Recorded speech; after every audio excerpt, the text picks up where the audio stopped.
It's time for the best interview in baseball, presented by Corona. And Tony, thank you so much for joining us. We really appreciate the time. Kevin, question is for you. Do you have anything to say to Tony about your new cat after he was so convincing? No, I'll be honest with you. You did convince me almost to go get me a cat. I really did. I didn't realize, because the poop's what gets on my nerves. The poop outside, I still get mad at my kids for not picking up the poop. And you're exactly right. They kind of poop in the same area. Yeah, that interview was a while ago, but all those things are still true to this day. It was 5 years ago. 5 years ago. Tony, CatCon is in Pasadena, August 2nd and 3rd. Have you already requested your VIP pass? I have not for this year. I actually went last year, hung out Saturday most of the time, and then Sunday popped in and then got out, honestly. Wait, what was there? Wait, what was there? They had a bunch of different vendors giving out cat-related shirts, hats, any kind of thing. A bunch of different litter options, like a litter robot. I personally have one of those, but just all sorts of cat-related activities. And they had a an adoption center as well, so you could go in there and get yourself a kitten or a cat, and just it's an easy way to adopt something from there. Oh my gosh. Dude, there's nothing cuter, by the way, than a little tiny kitten. I'll be honest with you on that one. But let's talk some ball meow. Not a big deal. Did you hear that? I said, let's talk some ball meow instead of now. It was like meow. That was in the script. And they wanted me to rock that one. So I felt it. Let's talk some ball meow.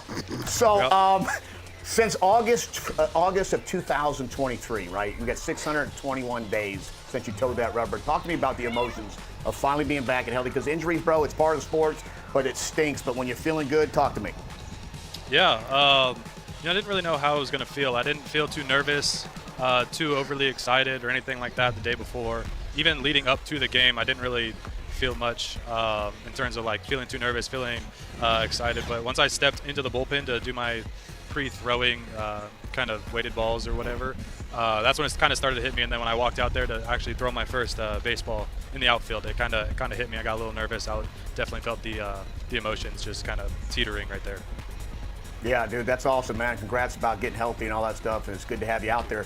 You're part of a great rotation. You're part of a great organization. You're part of a great team with a lot of personalities, a lot of money, a lot of dudes. What's the competition like with amongst the starters? Do you guys have any, like the smack talking or side bets or whatever it is behind the scenes?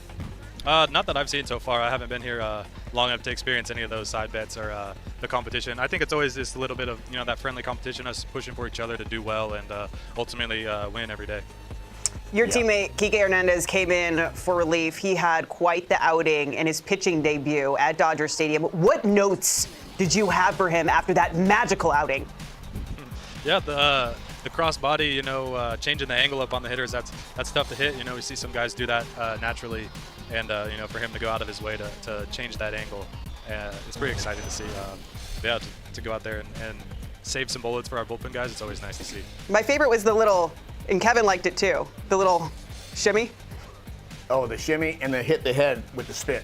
It was when good. he got a spit and hit the back of his head. It was a good one. Did it hit a little shimmy? I didn't see that one. Yeah, he did like a little shoulder shimmy. He was feeling it out there. But that being said, you live out in LA. It's the king of smoothie town. Everybody's healthy. They're walking. They're doing it. You got the great weather. And so I'm trying to maintain this 53-year-old. I would say the obliques are hanging over my thing. So I kind of did a video and trying to get healthy, but I have no idea what chia seeds and colostrum, whatever that is, and we got chia seeds, and we got turmeric, and we got ginger, and I had whatever the heck else it is. Are you a smoothie health guy? Because I did this yesterday, and it's a tough taste, but I feel like I'm really feeling better in 24 hours. Yeah, I'm not super big on smoothies. I'll have them, after workout or after a game day, after a start. But day-to-day life, I don't really drink smoothies, honestly. Most of that stuff you said in that smoothie, I don't really know. I know turmeric's good for inflammation and the ginger's good for gut health, but other than that, I got nothing for you, honestly. Okay, Yeah, okay. You're a normal guy. Fries. You're a normal dude. We dig it. We dig it.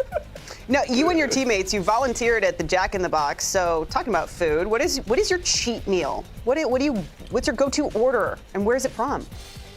I mean, I got a little rotation, I'd say, a little In-N-Out. Can't Yes. go wrong with In-N-Out. Yes. A couple 3x3s or some double doubles. Can't go wrong. Raisin Cane's, Caniac combo, no coleslaw, extra sauce. It's a standard.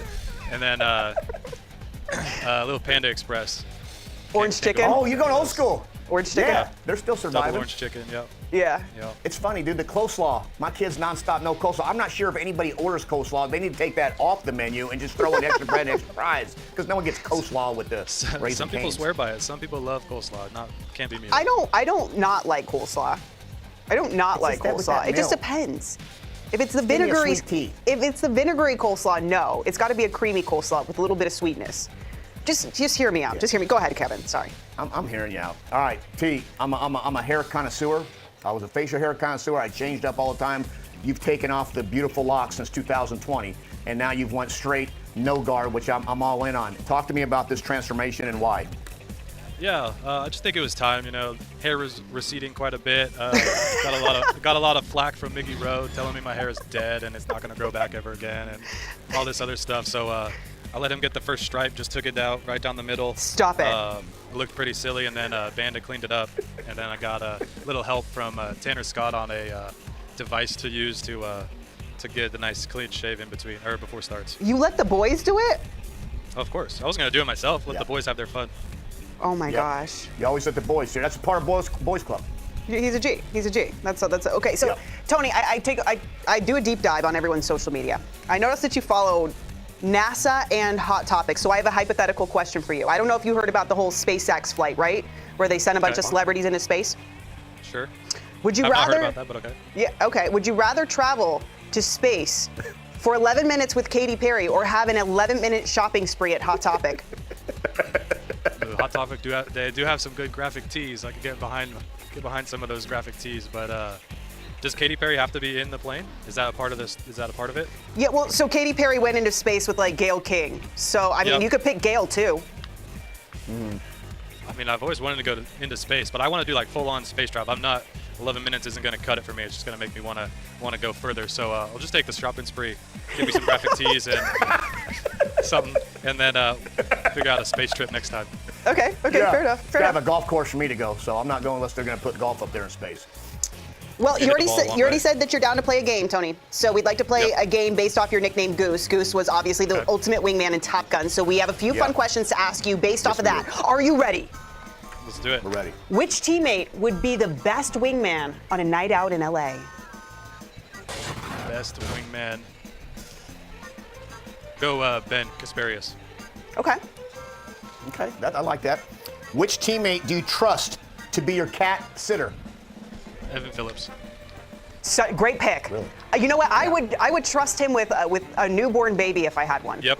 You know what I'm saying? Are you gonna You can have basically one trust him soon, with or anything. Me? yeah? Are you gonna have a baby or no? No, Kevin. Yeah. I literally, Okay, we'll trust him with them. I just deleted my dating profiles, and you know what?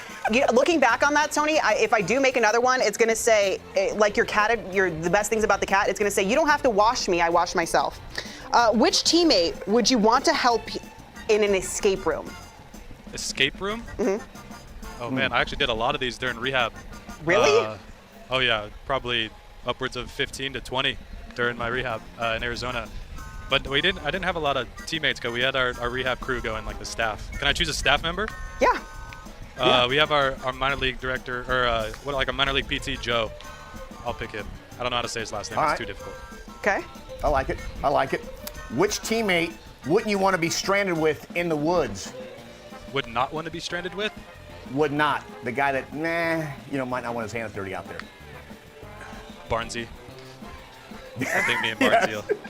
I don't think we're gonna make it if we're out there just us two. I have so many questions. I'm dying to know why you went to so many escape rooms, but we have to move on. It's time for a Corona vibe check. Who is your vibes guy that helps get you into the right mindset before a game, before a start? Vibes guy, Vesia. Ultimate vibes. Good vibes only. A lot of energy. Comes out to play every day. Love it. Love it so much. Tony, thank you so much for joining us. We really appreciate it, and we're really excited to watch you back on the mound this season. It was already fun in the one start, and we'll be locked in for the rest. Thank you. Glad to be back. Thanks for having me, you guys. Best Interview in Baseball is presented by Corona. La Playa awaits. We welcome in the Mariners president of baseball operations, Jerry DiPoto. Jerry, it's Brian Kenny. Thanks for joining us. Oh, you got it, BK. Glad to be here. Always good to have you here. We haven't spoken in a while. I'm just wondering, I don't think we've talked about this specifically. How has the expanded playoffs changed a GM's philosophy?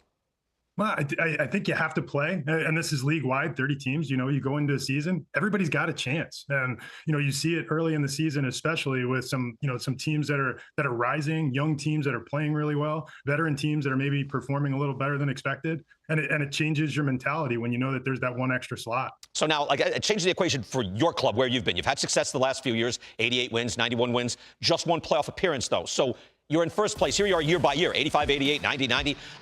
Is this the year, from what you're observing now, that you go over the top? No, that's our hope every year, truly. Frankly, we thought the same last year. and the roster we've put on the field this year isn't wildly different than the roster from last year. We feel like we just fell short of our skills. But we think this team is a playoff team. And our goal throughout, as we've built our model, is to be there year in, year out as a contending club. And, we've been right on the cusp. And hopefully this is the year we tip over. Hitting has been an issue right now. You're number 2 as a club in weighted runs created plus behind only the Yankees. What's going on there? It's not that new. It seems shocking to see us behind the Yankees, ahead of teams like the Cubs, Dodgers, etc. But this has been going on with our team since August 1st of last year, roughly. It's, with the staff changes we made, the presence of Edgar Martinez, bringing on Kevin Seitzer and Bobby Magianis, just a mindset change with roughly the same roster of hitters. And it really changed the way we converted opportunities to runs. We've always created opportunity with walks. We've always hit homers, but we've never been a very good team at making contact in those big clutch situations, runners on base, runners in scoring position. We've always fallen short, and right now we're converting. It's funny, as you mentioned, that we know there's a lot of happenstance and randomness in all of that, and you think, hey, that's going to even out. That was kind of like early sabermetric thought, but now you're saying specifics. You can control some of that. Yeah, we feel like this is we're not doing things wildly different than we did before. We still pull the ball. We hit it out of the ballpark. We take our walks. We are doing a better job of making contact. We went from a borderline record-setting, strikeout team to more middle of the pack, generally a league average-ish contact club. And I think that's a mentality of visualizing an approach where you're trying to hit a line drive through the center of the field. And that's something that our hitting coaches have preached since the day they walked through the door. Again, it's a mentality that Edgar and Seitz employed through the course of their major league careers. And it's the way our hitters think. I don't think it's really changed the trajectory of the ball off the bat for us, but it's changed how much we're waiting on the fastball. And we're not late. We're not missing. We're not chasing as often as we have in the past. It's funny, like Edgar Martinez, I would think, hey, he's a Hall of Fame hitter. Doesn't mean he's a good hitting coach necessarily, but I wouldn't rule it out, right? It's very possible that, no, that guy was great. He's going to be great here too. I want to get one more thing in. You did the contract extension on Cal Raleigh, 6 years, 105. He hits homers. He frames very well. But give us something on his value, because you're watching pitch by pitch as a catcher. Give us something we might not see. Just the way Cal works with pitchers. I think it's easily, you can look back to last Sunday's major league debut for a young pitcher in our group named Logan Evans, who pitched against the Marlins, and the way Cal stuck with him, as he created a little bit of traffic, some due to the walk, and Cal stuck with him. He reminded him over and again that he knew these hitters, he could help him navigate through. And Logan wound up giving us exactly what we needed, which was a quality 5 innings and a chance to go win a game. Cal's relationships with the pitchers, his leadership in the clubhouse, the way he interacts in our community just puts it over the top, because the skill on the field you see, right, and right now he's off to an MVP start. We saw it, even in the clip there. It's like the framing, the throw, the accuracy of the throwing, you can see all these skills. Quickly, Jerry, Logan Gilbert, George Kirby, do I have an update on your pitchers? Yeah, we're hopeful that we're going to see both this month, which is, a little better than we had thought initially. And George starts his rehab assignment. We believe it's going to take at least 2 minor league starts, perhaps 3. Logan's going to be a little bit behind that, but we think they're both going to return sometime before the end of May if everything goes the way it's currently planned. Excellent. Jerry, congratulations on the early success. I'm going to do a showdown with Jake Peavy. I'm going to convince him to use an opener. You wish me luck on that? We lived on it for a while. There you go. Just sell it to Jake. I'm going to sell that hard. Jerry, congrats. Good luck this weekend. Thanks, PK.